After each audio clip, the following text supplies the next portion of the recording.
Okay, sorry for all the chaos. That was kind of fun. A couple questions real quick. Yes. Shh.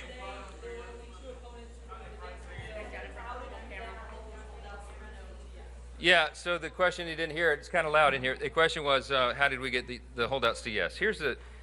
So my leadership style is I try to be a servant leader, and as I mentioned earlier, I know what every member of this body, every member of this conference brings to the table, and the leader's job is to bring out everybody's best and get them to their highest and best use, and that takes some time. So what happened procedurally, not to get too deep in the weeds, but we got the Senate modifications to the House bill. Now we're really proud because the big beautiful bill, 85 to 90% of it is the original House product that we ourselves drafted over the course of more than a year.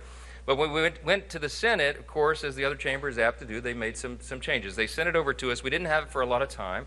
And so some members wanted to go really deep in the weeds on the changes, and they wanted to fully understand what those amendments were and how they would interact with the rest of the bill and how the administration would administer the new laws. And so there was a process there for a couple of days where we allowed that time for them to explore all that, to talk with leaders in the administration. President Trump was so generous with his time answering questions himself. Vice President J.D. Vance was directly engaged. We had cabinet secretaries at a number of different federal agencies answering questions from members.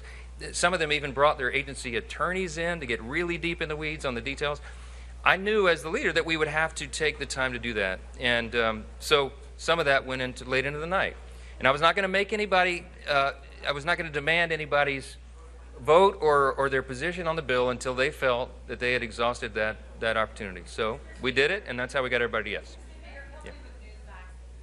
Obviously, you talked about the legislative process. You made a joke on the floor about how the White House legislative team practically lived here in the Capitol.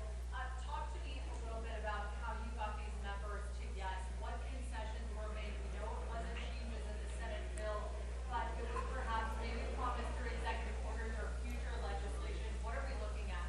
No, I mean, look, as I said, a lot of these members wanted to talk with the administration about how the new law would be administered by the Trump administration and the team, and I think they answered those questions. I don't think they exacted a lot of specific commitments or concessions or anything like that. It was just more an understanding how that would interact. As you know, this president has been a bold leader. By last count, he's issued over maybe close to 160 executive orders so far. We're trying to codify as many of those as possible. So a lot of the discussions were about what executive orders will be forthcoming as it relates to the new legislation, and how can we be involved as a House to codify that and do all that in a coordinated fashion. The beauty of unified government is this is exactly how it can work and how it's supposed to work, is that you have an interaction between the executive and the legislative branches, because that's what's best for the people, and that coordination is going to yield great results for the folks. So that was part of the discussion yesterday. Last question. Speaker, thank you. To follow up on that, some of the holdout members have told us that they understand the president will consider more tariffs on solar and wind as part of the deal, and also that there were assurances about a big issue for your conference, undocumented immigrants and them. Can you help us understand what that might look like, how he would limit those benefits? I literally don't know anything about that. I mean, I wasn't privy to the conversation. So I would tell you there's lots of rumor and conjecture and innuendo that floats around, especially when you got so many people wandering around the building and deliberating over their vote. So I don't know how much stock I'd put into much of that. But all right, last question. Yes, ma'am. Step back over Louisiana and Columbia last Rolling Stone, with human communities in St. John the Baptist, St. James, whose funding has now been entirely cut off from the IRA's private environmental justice spending. What do you say to those frontline communities facing more pollution, more exposure from facilities? Look, I think a lot of the estimations about what this legislation would do in a negative manner to communities in my state or any other are far overblown. I can tell you that this bill is going to be a great thing for everybody around the country, my constituents especially. What's good for Louisiana is good for America. We've got great tax policy here.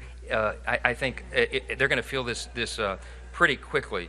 Wages will rise. I think household income will go up. I think the job participation rate will increase dramatically. I think unemployment will be low. We're going to duplicate what we did in the first Trump administration. Remember, at the first 2 years, y'all have heard me say 1,000 times, it's objectively true. We had one of the greatest economies in the history of the world, and we're going to do that again, except this time much more comprehensively. We did tax cuts and regulatory reform, and that brought about a resurgence of the U.S. economy. That's what's going to happen here. It's about to happen on steroids, and we can't wait for that to happen. This is jet fuel for the economy, and all boats are going to rise. Thank you all for being here. We got to get a little rest. God bless. Enjoy your sport.